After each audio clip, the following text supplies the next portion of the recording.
Bonjour à tous, une nouvelle vidéo sur Star Wars Galaxy of Heroes.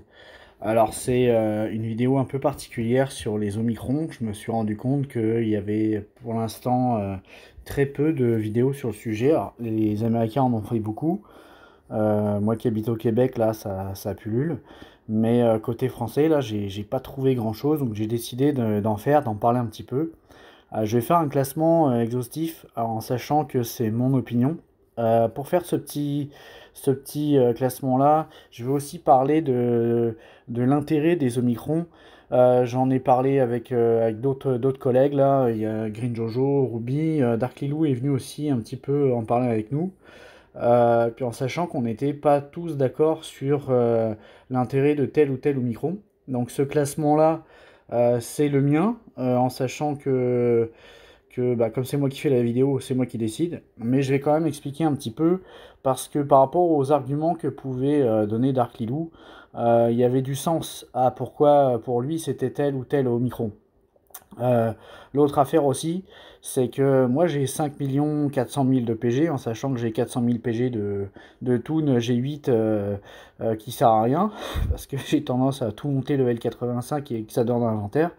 Et je pense que pour pouvoir essayer de présenter de façon intéressante, il faut essayer de regarder ça aussi avec les différentes PG qu'on peut avoir. Parce que quelqu'un qui a 8 millions de PG aura peut-être pas pour lui la même intérêt que pour les autres. J'en ai aussi profité pour montrer des teams viables. Peut-être j'ai essayé de faire les meilleurs, mais bon, peut-être ça va varier.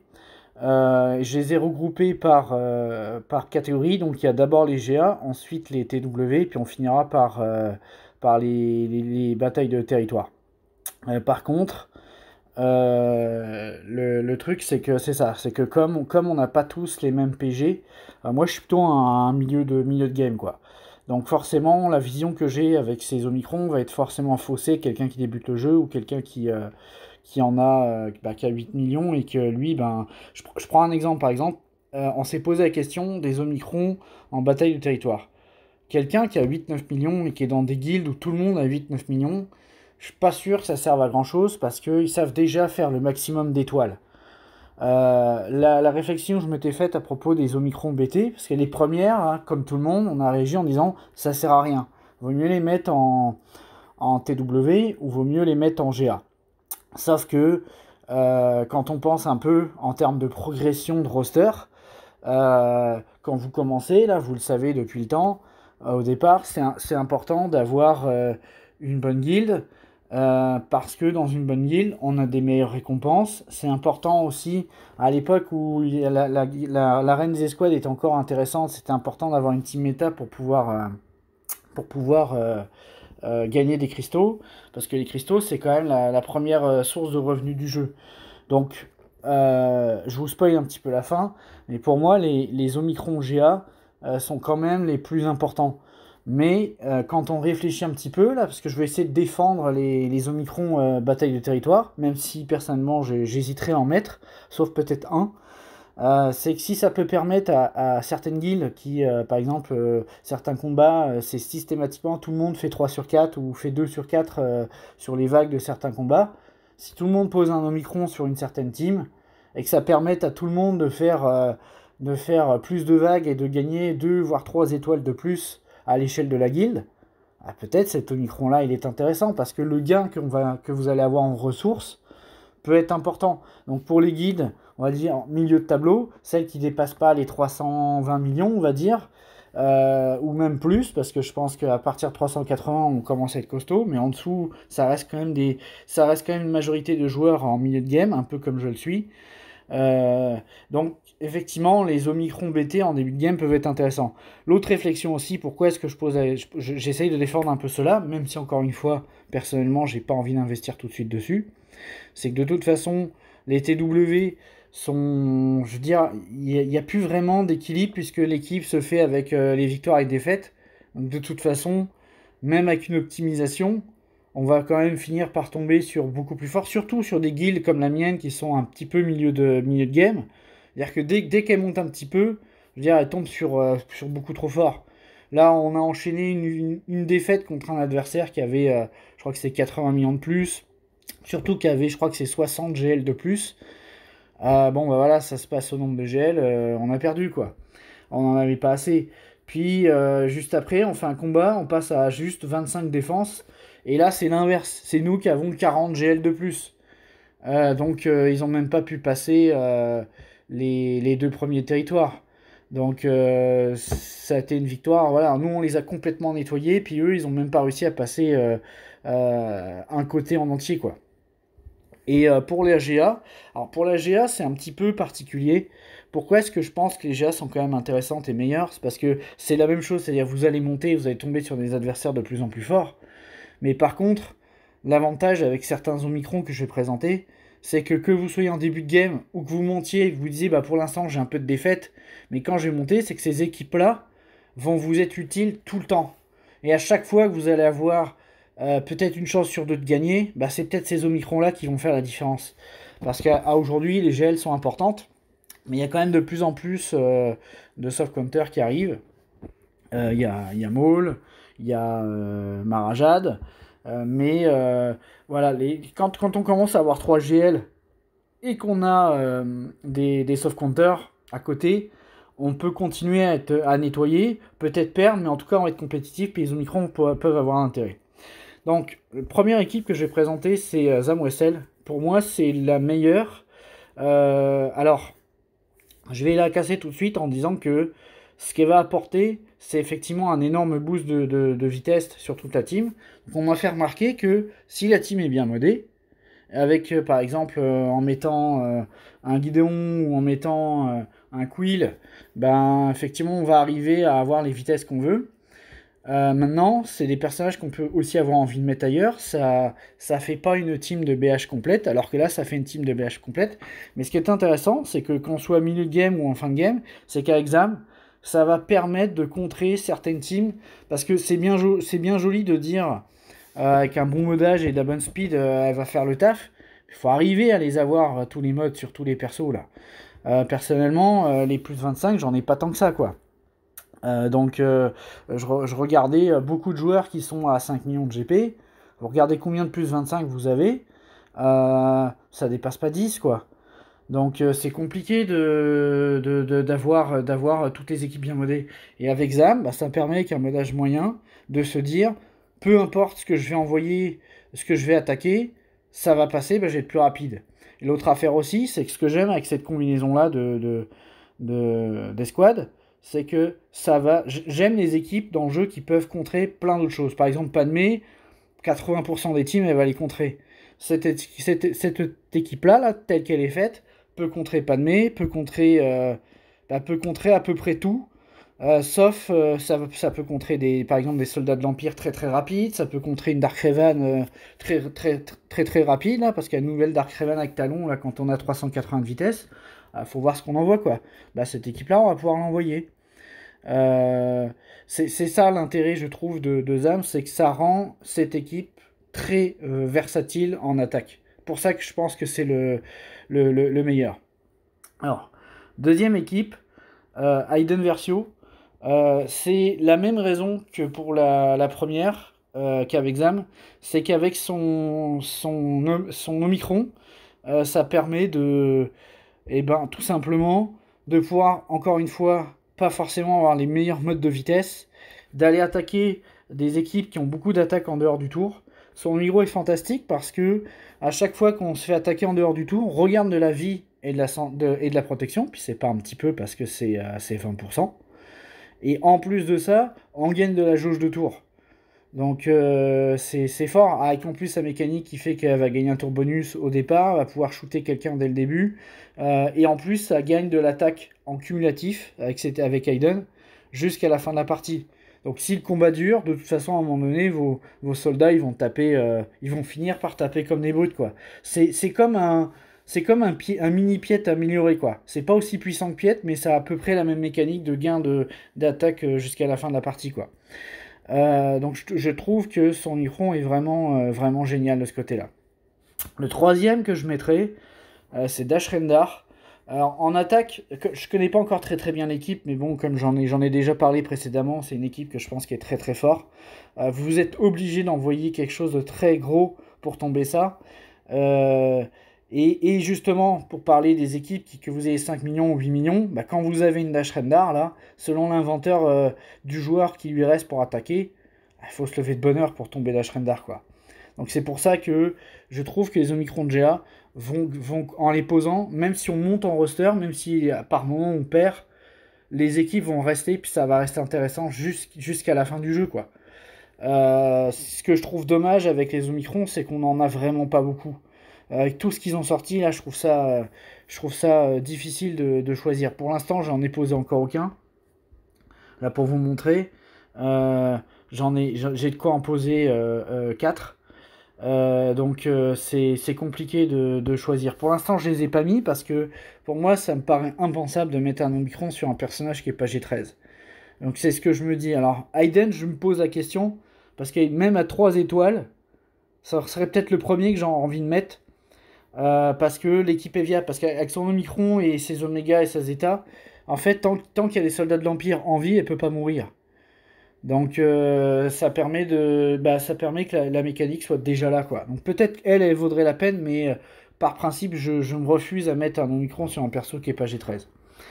Le quatrième Omicron, j'aurais envie de dire Qui-Gon. Même s'il y a eu un nerf, l'équipe reste pénible. Pourquoi je le mets si loin, c'est parce que en attaque par exemple, c'est que pour que ça soit intéressant, faut qu'il meure en premier. Donc je trouve que c'est pas terrible des équipes où on sait que de toute façon on va être pas propre du tout, quoi. Et en plus de ça, deuxième chose pour laquelle je la mets si loin, c'est que ça casse des équipes. Ça enlève Kenobi d'autres équipes où il est bien plus important, ça enlève Anakin aussi. Donc je suis pas sûr que ce soit très intéressant de mettre Qui-Gon. Alors sauf si dans votre roster, bah, c'est le seul Omicron que vous avez comme team de près là. Par exemple, j'ai mon chef de guilde Ruby qui l'a mis. Mais lui il a raison parce que tout le reste de toute façon il a rien de monté. Donc au moins il en a posé un et comme il a une équipe viable, bah, c'est une équipe qui fait quelque chose, quoi. C'est ça aussi que j'ai oublié de préciser au début, c'est que dans le choix des Omicron, bah, ça dépend aussi de votre roster sur ce que vous avez monté. Moi j'aurais une team d'Ashredar de monter tout de suite, bah, c'est sûr que je la poserai, quoi. Ensuite j'ai mis Rostico. Peut-être qu'elle serait même mieux que Qui-Gon, parce que sa mécanique... alors Rostico c'est un personnage qui est pas mal détesté par la communauté. Mais le gain d'attaque de 10% pour chaque ennemi exposé, en sachant que la team qui a été construite là pose énormément d'exposition, et en plus gagne de la jauge de tour à chaque fois qu'un allié inflige un coup critique, ce qui sera le cas avec cette équipe, bah, ça fait que déjà que la mécanique fait que la team arrête pas de jouer, mais là c'est encore pire, et en plus ça va gagner de l'attaque sans arrêt, quoi. Donc je pense que cet Omicron là, il est vraiment pas mal dans cette équipe là. Si je pouvais en avoir beaucoup, là, ça serait une équipe que j'aurais probablement envie de monter. Pour une fois que quelqu'un défend Rostico. Ensuite, j'ai mis Talon. Alors, la variante avec Dactraya, parce que Talon, elle peut être mise certes dans une Empire Sith, mais encore une fois, on gagne 20 de speed, c'est la même chose. C'est la même raison que pour Zam. Si votre speed est déjà bonne, bah, vous n'en avez pas forcément besoin. Alors que là, dans la team Traya, il y a une vraie mécanique avec Traya, elle est faite pour aller avec le Trium. Le cinquième personnage que j'aurais mis à la place du soldat Sith, ça aurait pu être Malak.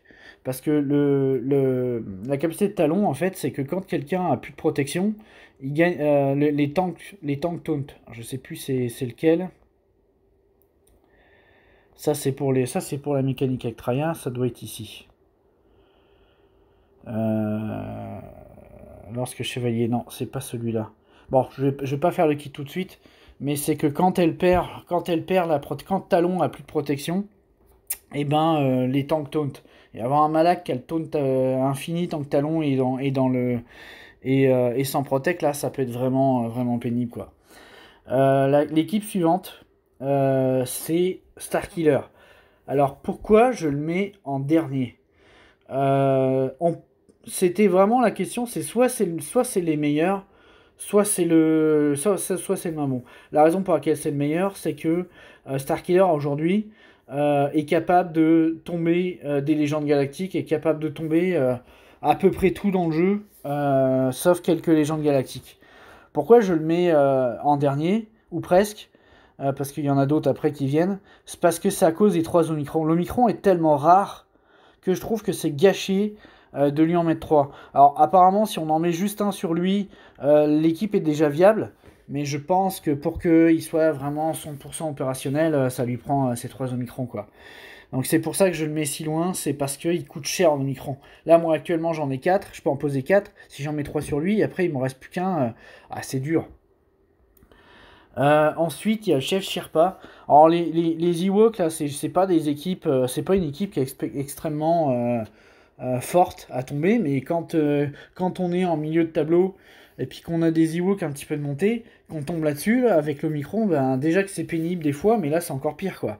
Donc, ça fait que l'équipe est viable. Maintenant, est-ce que j'ai envie d'investir dessus? Non, jamais, quoi. Ensuite, j'ai Akbar, le dernier Omicron qui est arrivé. Je vais essayer de le défendre un petit peu. Il est moins bon que celui de Sherpa. Alors déjà que j'étais pas très motivé à mettre celui de Sherpa. Mais celui d'Akbar, il pourrait peut-être être plus intéressant parce que vous avez dans les équipes que vous pouvez construire avec des farms de GL. Ça veut dire que, parce que les Ewoks, là, pour que ça soit viable, il faudrait les reliques. Parce que les reliques des Ewoks, il n'y a pas grand monde qui a envie de faire ça. Alors qu'avec Akbar, ben, on peut mettre tous les farms de personnages secondaires rebelles qu'on a pour Luke, et ça peut faire une team viable. Sachant qu'avec ce qu'il donne, ça donne un bonus d'incitant en début de game, ça veut dire qu'on peut pas contrôle, et quand ils font des spéciales, il y a des assises dans tous les sens avec des gains de bonus. Donc ça peut être pas mal de le mettre au final. Ça peut surprendre d'avoir un Akbar. Par contre, des rosters à 8 millions, je pense qu'on met jamais Akbar en défense là. J'ai fait une vidéo sur les meilleurs teams de def et d'attaque, il n'y a pas Akbar dedans quoi. Mais quelqu'un par contre qui est en milieu de roster à 5 millions, par exemple qui a monté un Luke, qui a pas toutes les autres là, qui a une team relique, ça pourrait être intéressant de le mettre sur lui. Ensuite on va passer aux Omicron TW. Alors pareil, le groupe de travail qu'on a fait, les avis divergés.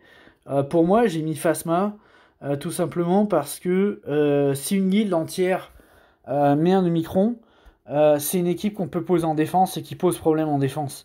Donc c'est un Omicron qui est facilement rentabilisé. Il était en compétition avec Marajat, parce qu'avec Marajat, tel que l'équipe est là, on peut remplacer le garde royal par autre chose. Bah, ça permet de tomber Ré, ça permet de tomber beaucoup d'équipes et des légendes. Le problème de cette équipe, c'est que ça demande de la maîtrise. Ça demande un niveau de guild moyen excellent. Et tout le monde n'est pas capable de maîtriser cette équipe correctement. Donc c'est pour ça que je le mets en deuxième. Si effectivement on est dans une guilde où tout le monde maîtrise ces personnages-là, ça permet d'avoir une team d'attaque qui va tomber les GL, ce qui fait que derrière on peut soi-même en poser une de plus en défense. Donc ça peut être intéressant de mettre Maharaja en premier. Mais dans une guilde moyenne comme la nôtre, je pense que Phasma est quand même plus intéressant. Après, là, la surprise, c'est le chef Nibit. Parce que les Jawa, là, sont très sous-estimés. Il n'y a pas grand monde qui a monté ça. Le truc, c'est que cette équipe, là, en attaque, peut gérer finalement pas mal de choses. Notamment ceux qui attaquent en dehors de leur tour. Par exemple, des Motmotma en défense. Avec quelques armes dedans, là, ça peut être très compliqué, quoi. Ben, avec Nibit et des Jawa, ben, ça va tomber ça tranquillement. Et en plus, avec cette mécanique-là, ils ont un gain qu'à chaque fois qu'il y a des détos qui pètent, ils gagnent de la santé, de la protection et ils reposent des détonations. Donc c'est sans fin. Donc cette équipe-là, c'est pas sous-estimé du tout en attaque, quoi. Je les aime beaucoup. Ensuite, j'ai mis Boba Fett. Alors, même raison pour Starkiller. Pour moi, ça serait le meilleur. Mais comme il en prend 3, alors effectivement, il y en a, il pose juste le lead. Le truc, c'est qu'il y a certaines puissantes capacités qu'on n'utilise pas en mettant pas les deux autres. Donc je trouve ça un peu dommage. Donc le fait qu'il n'y en ait pas beaucoup, des Omicron, bah pour moi, j'hésiterais à investir dessus, quoi. Pourtant, je kiffe le perso, même si je suis un peu déçu. Mais c'est ça, j'aimerais pas, je préférerais investir autre chose. Alors déjà que je préfère mettre en GA, si en plus je dois mettre 3 Omicron en TW, je trouve ça lourd, quoi. Pour finir, je sais pas si c'est le dernier, ouais non, c'est pas le dernier. Il y a l'Omicron Sidious. Alors lui, je suis perplexe. Je suis vraiment perplexe. Je sais pas si cette équipe-là, avec Sidious, peut faire quelque chose, mais bon, il y a une mécanique en TW qui peut être intéressante. Qu'est-ce que ça gagne? Coup démoralisant, le dé de capacité diminue pour chaque autre allié de site. Ouais, ça peut être intéressant avec Traya, parce que du coup, ça permet d'avoir l'annihilation beaucoup plus vite. Ça peut peut-être rendre la team viable, telle qu'elle est là. Avec Talon dedans, ça peut être pas mal.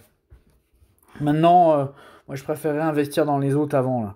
Alors, pour finir, je parle quand même de la deuxième sœur, parce que pour moi, actuellement, ce personnage ne sert à rien, parce que c'est une nouvelle faction. Elle est toute seule. Là, elle met de la purge qui sert pas à grand chose. Donc, j'en parle pas plus que ça, parce que la faction est pas là encore, quoi. Donc, quand les autres sœurs vont arriver, ou les autres persos qui iront avec, c'est pas des sœurs, on en reparlera, mais pour l'instant, ça sert à rien. Ensuite, on va parler des Omicron bataille de territoire. Alors, ceux qui font le plus débat, parce qu'effectivement, beaucoup de gens disent ça sert à rien, on peut faire sans. Mais, encore une fois, ceux qui arrivent à faire des 4 sur 4, là, souvent, c'est ceux qui ont 3 légendes galactiques lumineuses, qui ont des rosters limiteux extrêmement bien remplis.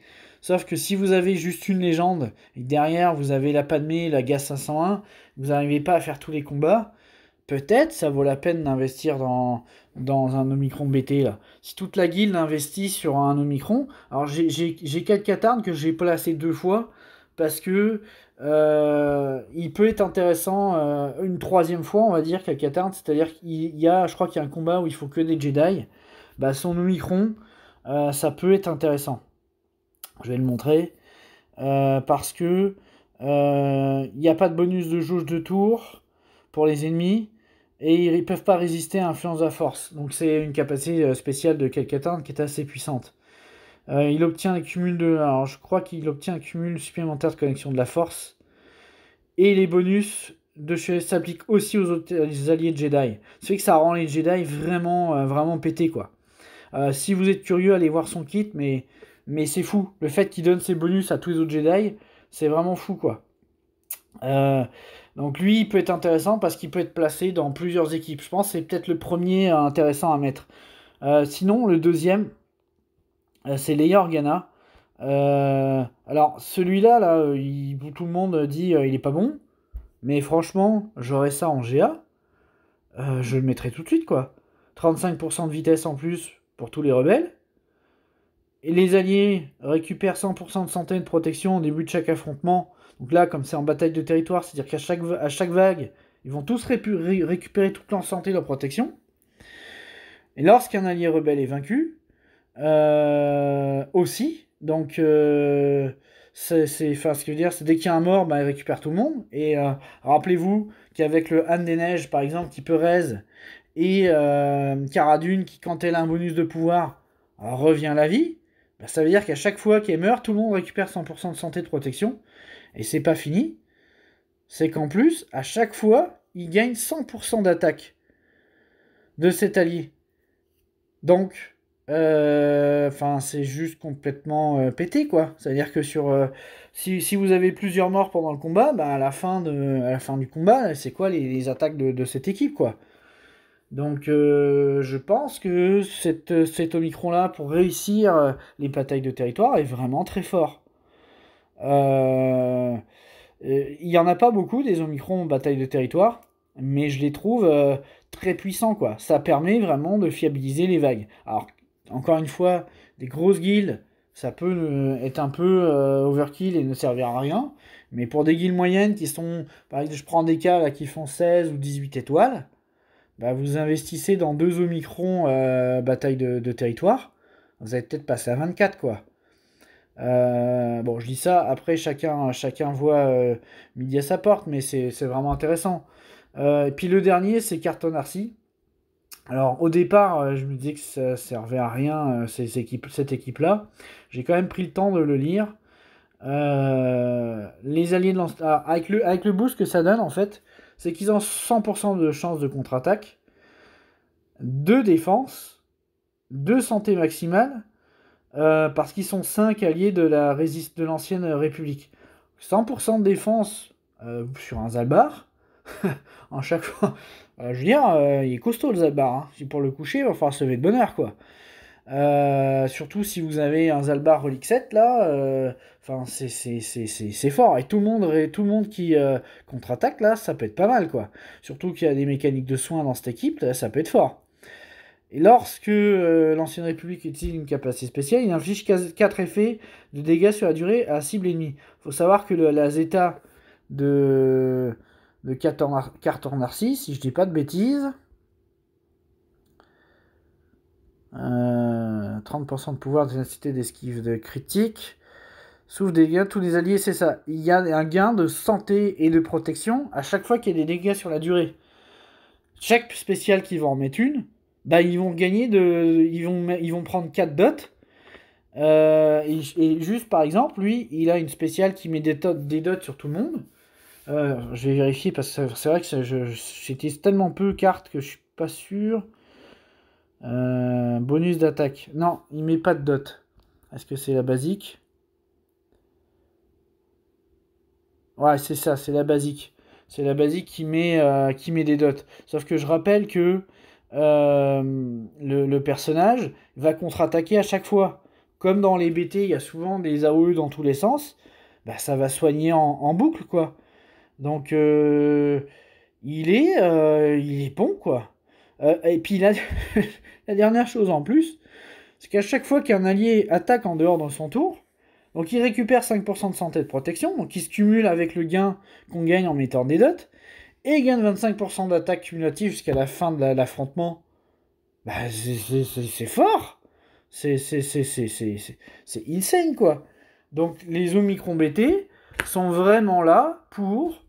vous pouvez faire 3 attaques différentes. Admettons, là, vous enlevez Calcatarn de la Rollo.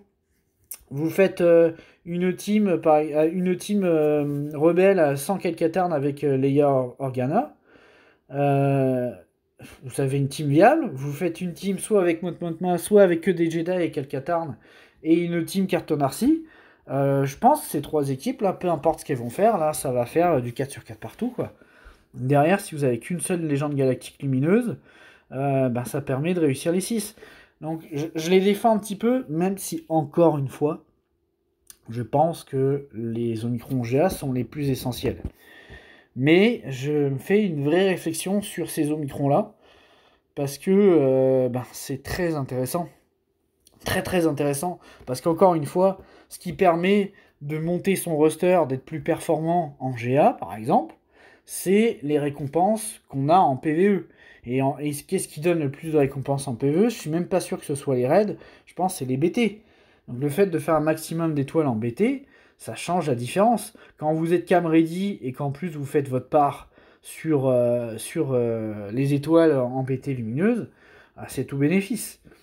Donc voilà. J'ai terminé un petit peu de vous présenter tous les kits. J'ai pas spécialement passé sur tous les kits en détail. Allez les lire. Si jamais j'en ai oublié, dites-le moi, mais je pense pas que j'en ai oublié. Si vous n'êtes pas d'accord sur le classement, n'hésitez pas à le dire en commentaire, à l'écrire. De toute façon, puis aussi, je serais curieux d'avoir des commentaires sur les Omicron BT. Est-ce que finalement cette vidéo a ouvert les yeux pour certains pour se dire peut-être ça vaudrait la peine d'en investir un. Moi en tout cas, je me pose la question si ça vaudrait la peine d'en investir un. Alors pour le moment, je préfère mettre les 4 que j'ai en GA, mais ça se peut que j'en mette par exemple 2 en GA, un en TW, puis un en BT, quoi. Ça me permettrait d'avoir une bonne team B qui pourrait me permettre d'être un peu plus... Parce que moi, en lumineux, je fais pas beaucoup de scores. Je suis pas bon en lumineux. Là. Dans la guilde, je suis en train de monter mon roster lumineux, mais moi, je suis plutôt obscur, et j'avoue que ça me pose problème de pas contribuer plus. Voilà, en tout cas, la vidéo est terminée. J'espère que ça vous a plu. N'hésitez pas en commentaire à me dire ce que vous en avez pensé. Je vous dis à bientôt et je vous souhaite une bonne journée.